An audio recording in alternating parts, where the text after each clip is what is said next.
Pessoal, muito boa tarde. Estamos aqui começando o terceiro episódio do Vai Ter Café com essa figura ilustre, meu irmão, músico e muito mais. Cilo Sotil, seja muito bem-vindo. Estou sem palavras. Eu também quero saber porque eu não fui o primeiro, se eu já sou tudo isso que ele acabou de falar. Tudo uma numerologia. Você é o terceiro porque o número 3 também é importante, como o segundo e como o primeiro. Estamos aqui, na verdade, com o Cilo, que muita gente conhece. Ele é um grande músico da cidade, sambista e muito mais. Queria que você se apresentasse. O que você faz? Por onde você anda? Conte um pouquinho do senhor. O que você faz da vida? Eu tenho a arte como ofício, né? Outro dia fui apresentado como artista, gostei. Sim? Porque no final de contas todo mundo é um pouco, né? Todo mundo é, na realidade. É uma particularidade do ser humano, né? Ser artista. Né? Só a gente consegue fazer arte. Só que eu tenho isso como ofício. Então, e agora eu me lancei como escritor também. Agora eu tenho Verdade? 2 livros lançados já. Vou lançar mais 2 em parceria com os meus 2 sócios, Matheus Haas e Thiago de Souza, do projeto Que Te Assombra. Então, também trabalho com projeto, escrevo projeto, né? De incentivo. Sou músico. E dentro dessa gama gigantesca da música, eu também inicio e elaboro projetos também, né? Acho que é isso. Sim. Mas é bastante coisa. É muita coisa. Eu tô lembrando, antes de você chegar, eu falei, cara, desde quando que a gente se conhece? Como foi que a gente se conheceu? Eu fiquei... Eu lembro que você tocava, na verdade, no Cambuí, o trio, você, o Zé e a Tatinha. Nossa, no Sampainho? No Sampainho, No né? Sampainho. Feijoada. Feijoada do Sampainho, há um tempo atrás. Só pra galera se situar, o Sampainho ficava na esquina da Emílio Ribas com a rua Sampainho mesmo. Que hoje agora tá virando uma boate lá, não sei. E tinha, na verdade, era uma tarde longa de música, né? Sim. Com uma feijoada maravilhosa. Que, na verdade, a Tatinha, que também fez esse link com você, tudo mais, na época sua, de seu irmão, obviamente, Bruno, Rodrigo. Para quem não sabe também, Ciro teve vários trabalhos, mas nessa época você tinha acabado mais ou menos de voltar do Maranhão, era essa época. Isso, é. Como foi a sua vida no Maranhão? O que você fez no Maranhão? Como é que foi essa história do Maranhão? Quando eu fiquei meio sem opções aqui, né? Eu já não tinha mais condições de manter o trabalho que eu tinha como advogado e tal, estagiando num escritório e tal. Então você fez direito. Eu não finalizei, mas eu só não assinava as petições, mas assim, as peças, né? Tá. Mas eu já elaborava todo o processo jurídico das peças processuais e tal, eu fazia tudo, né? Eu não podia assinar porque não era formado ainda. Mas eu tinha uma condição legal, assim, fazia a coisa acontecer. E fazia um pouco de música com o Zé Siqueira e com o Rodrigo Essencial, que era do Maranhão, mas estava estudando aqui. Tá. Então, paralelo ao direito, você já tinha música. Já fazia música porque a minha família sempre foi muito musical, né? A família da minha mãe. O meu avô... a minha mãe e todos os meus tios estudaram música. Meu avô bancou, assim. Todo mundo tocava instrumento, sabe? Meu avô também era chorão, tocava violão e tal. Todos eram daqui de Campinas? Todos são de Campinas, né? Meu avô era procurador de justiça, né? Que é um cargo acima da promotoria, né? E ele bancou isso pra todo mundo e tal. Então eu cresci com muita música. Eu e o Bruno, né? Que é o meu irmão, que sempre esteve comigo, né? Desde o início, né? Desse processo. E aí a gente foi pro Maranhão porque a grana aqui acabou. E na minha casa, na minha família, assim, olha, já deu seu tempo, já tá na hora de você cuidar da sua vida, entendeu? Sim, eu já tinha meu... a gente foi em 2000, eu tava com uns 23 anos. Então eu falei, então tá bom, vamos embora rodar o mundo aí. E fui pro Maranhão, fiquei 3 anos lá. Quase 3 anos, 2 anos e 10 meses lá. Trabalhou como que lá? Eu cheguei lá trabalhando como corretor de imóveis. Corretor de imóveis. Sem cresce.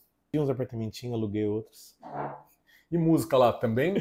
E aí a gente criou o Mandorová, que era um trabalho com música, um trabalho estritamente autoral, de músicas próprias, né? todo trabalho é autoral, né? Mas Sim. o nosso era com músicas minhas na maioria, mas tinha do José Siqueira, do Rodrigo e tal. E aí a gente rodou bastante, a gente rodou quase o Nordeste inteiro com esse projeto, com esse grupo, né? Era bem legal e tal. Aí Maranhão, de uma certa forma, São Luís do Maranhão, de uma certa forma, ficou... A gente percebeu que a gente não conseguiria sair dali, do jeito que estava, porque não tinha um investidor. Tem isso, né? Música tem disso, assim. Você Sim. tem uma hora que precisa de uma grana pra, sabe, tipo, jogar numa rádio, jogar numa televisão e tal, né? Hoje tem outros caminhos, mas naquela época, a gente tá falando de 25 anos atrás, né? E aí, então, viemos para São Paulo, capital. São Paulo mesmo. E lá ficamos 2 anos. Num apartamento de 1 quarto com 5 marmanjos dentro. E foi tudo bem, viu? Foi Sim. bem legal. Porque na época também que a gente tava, que eu te conheci, vocês moravam na Casa Amarela, que também era... Que foi depois de tudo isso, porque daí acabou também. A gente era muito jovem, né? A gente se perdeu em muitas possibilidades de ter acontecido alguma coisa, né, nessa história toda, assim. Porque era muito jovem. E o pessoal do Maranhão, que veio do Maranhão para São Paulo, era a primeira vez também que saía de casa, assim, para morar em outro lugar, entendeu? Foi aquele baixista que veio... O Ramúzio, o Neto, o João Neto, né, o Netura, flauta, e o Rodrigo voltou. Sim. Mais uma vez, né? Então era muito novo. E no apartamento de cima tinha um outro grupo musical também, o TA Calibre 1, que era do Maranhão. Que legal. Então a gente se juntava. Então virou uma republicona, assim, sabe? De 2 apartamentos, a gente trocava muita coisa, a gente fazia muito show junto também. A gente fazia projeto junto. Então foi uma experiência bem legal, assim. Eu lembro com muito carinho dessa época, aprendi muita coisa, Sim, né? sim.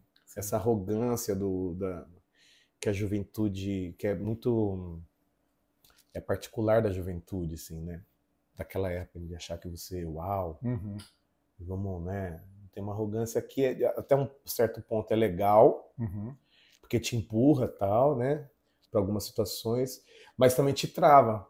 Eu queria saber, Silvio, como é que começou a música na sua vida? Você falou que você vem de uma família com uma veia artística, uma veia, né?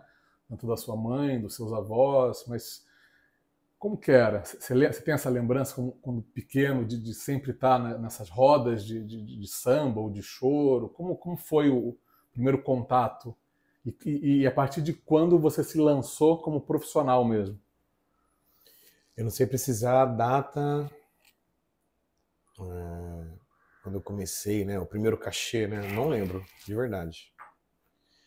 Sou muito ruim para isso, assim. Para mim, né? Na minha vida. Eu não lembro direito, assim, das coisas. Mas desde cedo, com isso, né? Nas festas na casa da minha avó, né? Dos meus avós. Desde pequeno participando e cantando e tal, e sendo incentivado, né? Essa parte da minha família gosta muito da vida que eu levo, assim. Eles me admiram, eles fazem questão de colocar isso, assim. Que legal. Eles gostam muito, eles acham muito legal ser músico e tal. Acho que a primeira vez que eu toquei profissionalmente foi com a Tatinha e a Tatona. Nossa. E o Leonardo Grimaldi, num bar que não existe mais, que é ali na Conceição, do lado esquerdo, assim, subindo. Eu não lembro agora, me escapou esse nome, mas acho que a Tatinha, se perguntar pra Tatinha, a Tatinha lembra. Foi lá meu primeiro show, foi meu primeiro cachezinho, foi ali. Que legal. Sim. E a primeira apresentação foi na formatura de 8ª série, né? Com o Leonardo Grimaldi também, que foi, a gente estudava junto. Você cantando. Eu cantando e ele tocando. Gostaria de saber como que é ser o seu tio pai. Ele tem um filho maravilhoso que eu sou apaixonado por ele, já estive em alguns momentos com ele, uma pessoa inteligentíssima, muito carinhoso. Sim. Como foi se tornar pai? Como que sua vida como pai? Conte um pouquinho disso. Eu preciso respirar para não chorar. Chorar. Porque é difícil, eu me emociono quando falo do Ângelo, é verdade. Não, por favor, cara. Bom, ele ressignificou muita coisa para mim, né? Eu não fumo mais, eu não bebo mais, né? Lógico, a Mariana, minha companheira, que é a mãe do Ângelo, né, minha companheira de vida, teve um papel fundamental nisso tudo, né? E foi a escolha mais acertada que eu fiz na vida, assim. É divertidíssimo, né? Você perguntou, né? Ele entra de manhã e fica tarde, não. A gente optou por passar esse tempo com ele mesmo, né? A gente teria condições de deixar ele o tempo todo na escola, até para a gente poder dar conta das demandas, né? Que eu mesmo crio, porque eu não sou demandado, né? Sim. Os projetos, eu encabeço tudo isso, abraço um monte de coisa e tal, mas a gente faz questão de passar esse tempo com ele, porque é muito legal estar com ele, né? Você também tem duas meninas incríveis, né, cara? A Mel e a Gil são maravilhosas e tal. E você também me inspirou muito a forma de ser como pai, né? A gente sempre conversou. Eu gosto muito do jeito que você encara as coisas, assim, a educação delas e tal. E é muito legal porque é um amor que você só tem com isso, né? Com eles, né? Sim. É um tipo de amor que você não vai ter com mais ninguém. Não dá para explicar, né? Tem vários tipos de amor, né? Na realidade, você acaba encontrando na vida tal. Mas o do filho é um negócio, é uma potência, né? E é uma coisa diferente, assim, você não vai ter com mais ninguém, é só com ele mesmo. Então, estar com o Ângelo é me fazer cuidar de mim, para eu poder brincar com ele, para eu poder ver ele crescer. Eu tive ele muito. Eu e a Mariana, eu não vou falar a idade da Mariana, senão ela vai me matar aqui. Mas eu tive. Quando ele nasceu, eu tinha 42 anos, né? 43 quando ele nasceu. Então tem uma distância aí, né? De várias gerações, né? Até ele. Sim. E de uma certa forma, inevitavelmente, eu rejuvenesço também, porque é isso, é jogar bola de novo, é sentar no chão e brincar com ele, é montar um quebra-cabeça, putz, e te joga num lugar muito bom, cara, assim, é bem legal passar o tempo com ele, por mais corrida que a vida seja, ele te obriga, você não consegue fugir disso. Porque ele fala, meu, por favor, vamos jogar hoje. Você vai falar não, né? Hoje tava com um monte de, sabe, o celular não para, né? Ô pai, vamos jogar um basquete, tem uma tabelinha lá no quintal, vamos jogar. Vamos. Por favor. Eu falei, claro que vamos, cara. Você nem precisa pedir por favor, lógico, eu já tô indo, lógico que sim, vamos nessa. Então é muito legal. Acho que esse contato com essa pessoa especificamente me fez pelo menos um cara que vê a vida de outra forma, assim. E ele, em relação a você, ele ouve suas músicas, ele quando pode vai no show, sim, vai... Sempre que dá, porque tem lugar que ele não pode entrar, né? Não pode criar. Em alguns eventos diurnos, assim, ele vai. Aí ele samba, puxa a mãe pra sambar, puxa a mãe pra dançar. Que bonitinho, né? Tem umas músicas que ele canta e tal. Que legal. E às vezes ele ouve algum músico, né? Algum artista. É você? Não sou eu. Só de ouvir, né? É você? Não. Lenine, né? Que tem um time parecido e tal. Sim. Às vezes ele confunde. Mas é super bacana. Que delícia. Nesses anos todos que a gente se conhece, teve algum momento que você quis desistir da música, que deu uma crise, você falou, putz, isso não vai para frente, eu estou passando dificuldade, ou momentos da vida que realmente teve essa, nossa, eu vou fazer outra coisa, isso teve isso? Tem uma... Eu acho que a gente precisa ir se moldando, né? E a vida é de momento mesmo, né? Você tem um momento, né? Você sempre está na realidade, né? Tem momentos, inclusive em cima do palco, você fala, puta, o que eu tô fazendo aqui, cara? No meio do negócio. Fala, meu, não é possível, cara. Existe isso. Cabelo branco já, sabe? Pô, passei um monte de coisa já. Não é possível que eu tô passando por isso de novo, cara. Eu tô aqui ainda aqui. É que no meio desse mesmo lugar, logo depois, ou um pouco antes, e esse é um exercício fundamental para você continuar, né, na vida, né? Teve um momento que foi muito melhor. E a gente tem essa facilidade de de dar mais valor para as coisas que não são tão legais, né? É mais fácil falar mal, é mais fácil, né? Sempre tento sempre, né, elogiar mesmo, né? Tratar com carinho e tal. Eu gosto dessa prática, né? Mas pensar no pior, desistir é mais fácil, né? Uhum. Mas na hora eu falo, não, puta, eu cheguei aqui, fui super bem tratado, fiquei num lugar legal, tá tudo bem. Foi só um Momento.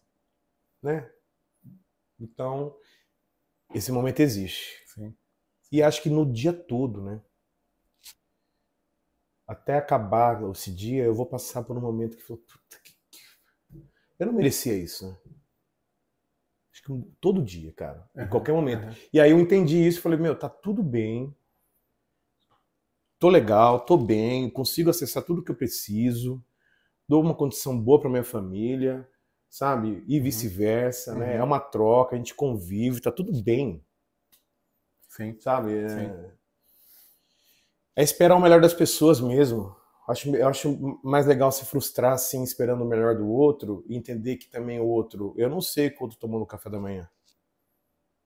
Não sei nada. Eu não sei o que você, que é o meu irmão de vida, tomou no café da manhã. Eu não sei o que aconteceu até agora. Sim. Quem sou eu? Tá tudo bem, cara. Vambora. O que você precisa? Sim. Vamos. Deixei um monte de coisa para trás para estar aqui com você agora. Sim. Porque é importante isso, não é? Agradeço muito. A gente tem história para contar e é importante contar essa história. Uma coisa que eu aprendi, o que te assombra abriu também minha mente para essa coisa, sabe? Fala um pouco do que te assombra, o que é esse projeto, que eu acho que é fantástico esse projeto, que vale a pena as pessoas conhecerem. No período da pandemia, né, o Thiago falou, Silo, vamos fazer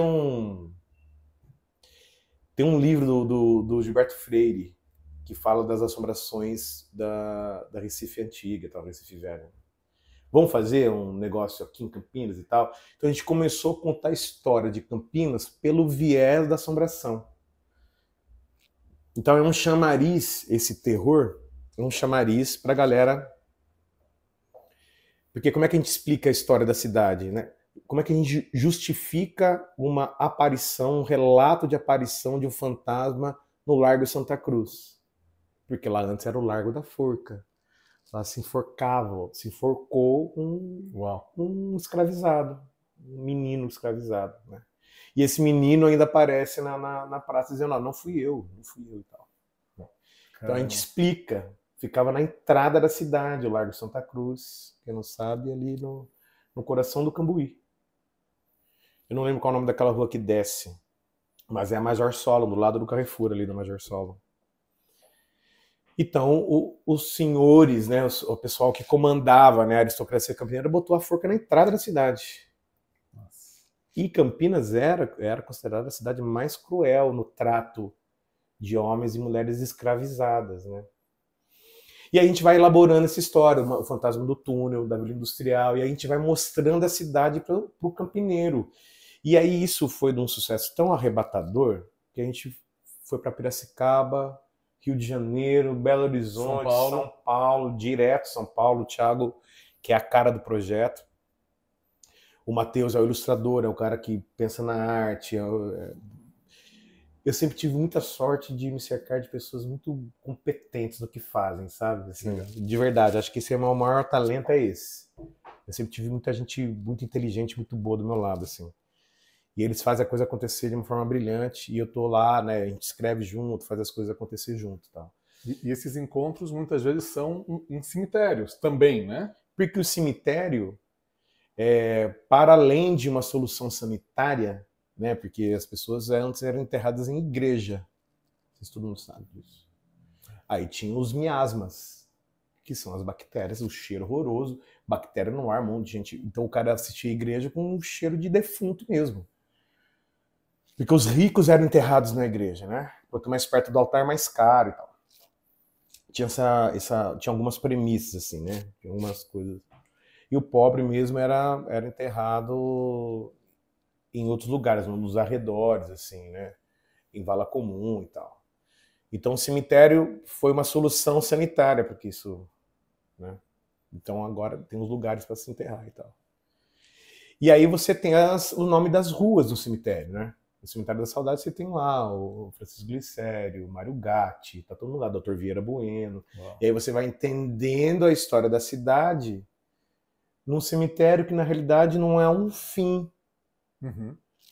E é muito legal que esse projeto está levando à luz desse conhecimento a possibilidade de você entender a cidade a partir do fim. Interessante. Mas não um fim existencial, porque a existência ela ainda perdura, né? Uhum. Uhum. Por isso que era tão importante, os antigos tinham esse entendimento maior do que a gente tem hoje, né? De um legado, da importância de um legado. Sim. Porque ele finca a existência dele na Terra. Ele perdura a existência dele na Terra. O nome dele continua por aí, sabe? Isso é muito legal. Não sei, eu imagino assim esse outro universo que deve estar parando essas energias, essas consciências e tal. Essa força propulsora de ainda... Mas por que esse cara é nome de rua? Uhum. E por que esse cara não deve ter um nome de rua? Tem um bairro em Campinas, que é o bairro Castelo Branco, que ninguém mais chama no Castelo Branco. Que foi o primeiro ditador, né? Uhum. Foi o primeiro. É Vila Bela. E o pessoal do Vila Bela chama de Vila Bela, não chama Castelo Branco. Então, da mesma importância no reverso das importâncias, né? Assim, não, esse cara, por que esse cara tem que ter um nome de um bairro, né? Sim. De rua, enfim. Sim. E é legal. E o que te assombra é isso. A gente conta a história da formação de cidades e comunidades através desse viés assombrado. E aí se desdobrou numa pesquisa sobre milagreiros de cemitério. Nossa. Que não tem nada a ver com o santo, com a beatificação, nada disso. É um fenômeno comunitário mesmo, assim. O milagreiro daqui não é o mesmo milagreiro de um cemitério de Pirassununga. Sim. É restrito, é local. E aí também nos faz entender, nos faz pensar sobre a formação dessa comunidade específica. Assim. Muito legal. É bem legal, é legal pra caramba. Quem tiver mais interesse, acesse @o_que_te_assombra no Instagram. E tá bombando, dá lá quase 200 mil seguidores. O que te assombra. YouTube Vale também, muitíssimo um monte de gente. a pena. É legal. Tem uma pergunta bem interessante. Fala um pouco sobre a sua experiência internacional que vocês foram tocar.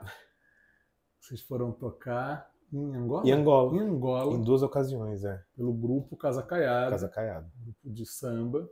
Isso. E aproveitando, queria que você falasse também pessoas que vocês já abriram shows, pessoas que vocês já tocaram juntas, alguns outros artistas, quem são artistas que você admira também, quem você ouve, quem você fala, nossa, isso aqui são artistas que eu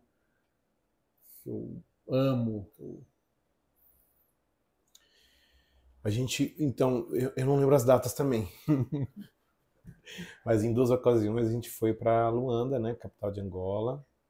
A primeira vez foi junto com o pessoal, tinha um grupo sertanejo junto. E a formação do Casa Caiada era uma outra formação, né? E aí vou falar o nome dos manos que foram comigo naquela ocasião. Era o Nenê, o Ednilton, o Rogerinho Amaral, o Guilherme Fidelis. E aí vem os manos de sempre, né? O Gustavo Moscardini e o Bruno Sotil, que estão comigo até hoje no Casa Caiada, né? Uhum. Que estão aí faz tempo, a gente correndo junto, né? Faz tempo. Uma segunda ocasião, a gente voltou e foi muito legal, foi sucesso essa primeira ida e tal. Todo mundo gostou muito e aí isso nos impulsionou para uma volta. E aí abrindo uma mini turnê para o Alexandre Pires. A gente acompanhou o Alexandre Pires nessa segunda ocasião. E aí a gente contou com essa mesma formação que eu falei ali no começo, e aí acrescentando o Duzinho Soares no contrabaixo e o Dedéu. O Dedéu Soares na bateria e o Duzinho no contrabaixo. E o Casa Caiada todo, né? E o Jorginho no sax. Foi super legal. É muito legal. Mas também, aí tem as coisas que chocam a gente, assim, porque é uma miséria. Eu morei no Maranhão, né? E lá é o estado mais. É o segundo estado mais pobre, né, do Brasil. Na época que eu fui, era o segundo mais. O primeiro era Piauí, né? E ali a gente teve contato com uma miséria que a gente não vê aqui. Né? Uau! Lá em Angola. Pior que o Maranhão. Era pior que o Maranhão. E aí a gente, dentro desse circuito de privilégio, porque a gente tocou em resort, né? Para um pessoal que tem grana e tal. E aí você vê uma disparidade assim gigantesca mesmo. Impressionante. Impressionante como um estado miserável, assim. Como essa falta de distribuição de renda mesmo gera uma miséria impressionante, assim. Porque a galera que tem dinheiro tem muito dinheiro. É muita grana, cara. É coisa assim de... Porque a gente tinha tinha uma condição dentro dos hotéis, assim, que era comida e bebida à vontade o tempo todo, a hora que quisesse, entendeu? Foi alocado pra gente um espaço com piscina privativa, com chalé, champanhe, uísque. Então, você fala, meu... E os caras servindo a gente 4 horas da manhã e o cara fala, o empresário, meu, meio-dia tem show, não tem problema. Tá tudo certo, cara, fica tranquilo. Teve gente que não dormiu, passou direto lá, ficar e entregamos e tudo certo. E os caras ficaram impressionados com isso, com essa resistência. Porque eu falei nome de pessoas incríveis, no cenário aí, não sei, o pessoal, o Rogerinho Amaral, o Guilherme Fidelis, Gustavo, o Bruno, o Nenê, eu também, né, na época que eu bebia, a gente bebia pra ver e dava contra o recado, era divertido. Que nem gente grande. Gente grande. Essa foi uma experiência muito legal, assim, porque a gente entendeu também que um caminho legal, sabe, um grau de exigência profissional e tal, abriu um pouco, assim, a mente nesse sentido, sabe? E aí, sim, o que eu gosto de ouvir, os artistas que eu gosto muito de João Bosco, né? Eu acho ele fora de série, assim, ele canta bem, toca bem, né? Ele é incrível, eu gosto das músicas que ele faz com o Aldir. Já dividiram palco com o João Vale Bosco? Salomão? Não, com o João Bosco ainda não. Quem sabe um dia, né? Quem sabe um dia. Mas a gente acompanha bastante gente. O Elza Soares, Dudu Nobre, Neguinho da Beija-Flor. Vai ter gente com Toninho Gerais. Vai me escapar, assim. Não. A gente fez umas rodas de samba por um certo tempo lá no Império de Casa Verde também. Já tocamos no Centro Cultural Cartola. Já abrimos um show pra Alcione. Cara, bastante gente. Coisas grandes, coisas muito boas. De palco com o Lenine já. Que é um cara que eu gosto muito também, uma referência pra mim. A forma... Porque a minha formação, você me apresentou como sambista, né? E eu tenho um pé atrás com isso, porque eu não sou sambista, sabe? Eu não me considero. Eu vivo do samba. Eu acho que eu sou sambeiro. Boa. Porque sambista, sambista, essa denominação, acho que parte de uma premissa de um estilo de vida, sabe? Diferente, assim. Eu gosto de ouvir outras coisas também. Eu não estou só do samba, eu não componho só samba, né? A gente tem 2 CDs lançados, tal do Casa Caiada, e parou por aí também, porque aí por isso que eu falo que eu sou samba. Acho que me veio agora essa ideia de ser sambeiro, não sambista, né? Porque eu vivo do samba, promovo o samba. E tem outro. Agora eu tenho um projeto agora que chama Milagreiros, que são músicas minhas, do Bruno. Tem umas músicas do Thiago também, do Curumim, do Matheus Cripa e tal. Vai pro popular, né? Isso. E aí tá super bonito esse trabalho. A gente tá trabalhando, a gente tá fazendo aí agora, finalizando esse trabalho, vai ser sucessão, assim, eu tenho certeza. Tá bonito, músicas próprias, né? Lindo. Então é isso, sabe? Mas gosto do João Bosco. Eu gosto muito do Paulinho da Viola, assim, a música mais bonita do mundo pra mim é dele com o Eduardo Gudim, que é maravilhoso. Foi como tudo na vida e o tempo desfaz. Vamos começar agora Cozinha com Silo, né? Cozinha com Silo. Vamos lá. O que faremos hoje? Eu vou apresentar para vocês a primeira etapa do meu café da manhã, porque o meu café da manhã é extenso.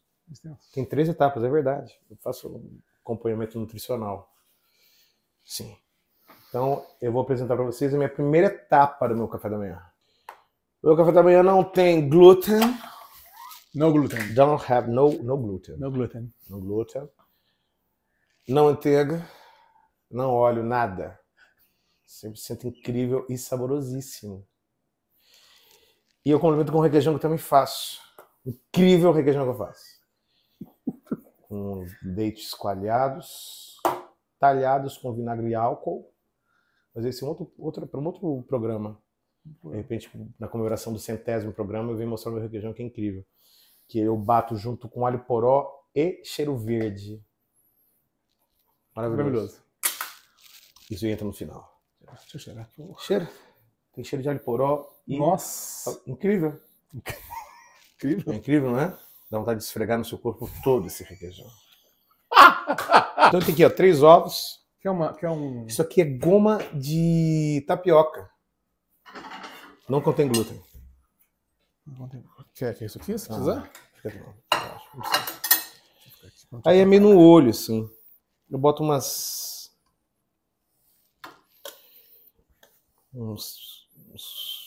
3.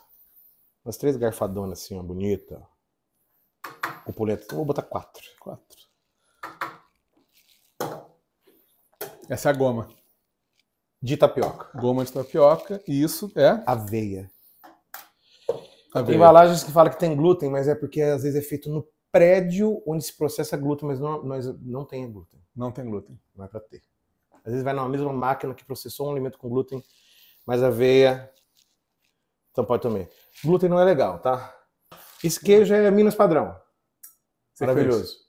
Não, esse eu compro mesmo. E não compensa, queijo dá muito trabalho. E aí eu vou cortando aqui assim. Aí você corta no olho. Tranquilo também. E aí eu faço os meus exercícios. Em casa? Em casa. Fui presenteado no Dia dos Pais com uma academia. Pesos, halteres, mesa. Tem uma mesa. Caramba. Supinos. Faço pernas. Faço bíceps, gêmeos. Impressionante. Sou muito bem cuidado, né? Minha mulher, minha companheira, Mariana Taioli, me trata muito bem. Agora a gente bate isso. E eu já ligo a frigideira no fogo baixo. Fogo baixo. Ela é total antiaderente, sim? Ela é não, eu maravilhosa? Eu quero colocar um olhinho. Posso pôr uma? Pode ser azeitinho, então. Azeitinho. Coisa pouca. Quantas? Deixa eu ver. Mais 2 dessa. Mais uma assim no meio. Ótimo. E é legal você fazer seu próprio rango. Então eu tenho preparado. Faz tempo que eu não faço, mas eu fazia pão também. Sem glúten, tá? Porque daí farinha... É que farinha no Brasil é difícil, né? Daí você compra umas farinhas importadas, pô, fica caro pra caramba também. Minha nutricionista maravilhosa. Doutora Marília. Doutora Marília? Doutora Marília. Que é a nutricionista da Thaís Reganelli também. Olha só. Ela que me indicou. E quando Mariana ficou grávida, eu falei, vai na minha nutricionista. Ela falou, não abro mão da minha.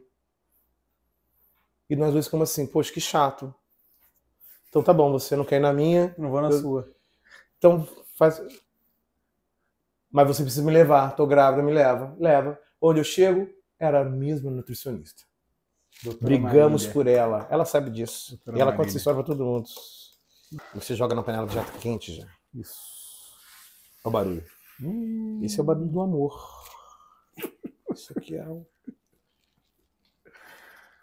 Ele já foi segurança pra mim num evento de um medicamento. De um remédio. De um remédio. De terno, né? Fui de terno. Foi de terno. Então eu precisava, na época, de um ator. Eram 2 atores. Tinha e mais um segurança comigo. E aí, Ciro, você topa fazer esse trampo? Nossa, você falou, lógico. Então ele já fez esse trabalho de ator. Já trabalhou comigo na pescaria, em festa junina. Barraca de pesca. Barraca de pesca. Uau. Já trabalhou comigo... Momento dureza. Pode colocar isso no bloco. Momento dureza. Mas importante, porque passou por... vamos, né? Aquela história. Cara, eu preciso passar. Sim. Videogame. Você cuidando do videogame, lembra? Lembra disso? Lembro. Uau, não lembrava, você que tá me lembrando. Videogame. Esse... Ó, filma isso. Aqui, Ó, aqui, ó. aqui, aqui. Não é todo mundo consegue. Olha lá, olha lá. Aqui. É com lá. carinho, Ai, é ó. devagar. É desenrolando. Ó, olha isso. Há muito tempo, todo dia. Olha isso. Pra que isso? Aqui, ó. Isso faz assim, ó. Uau.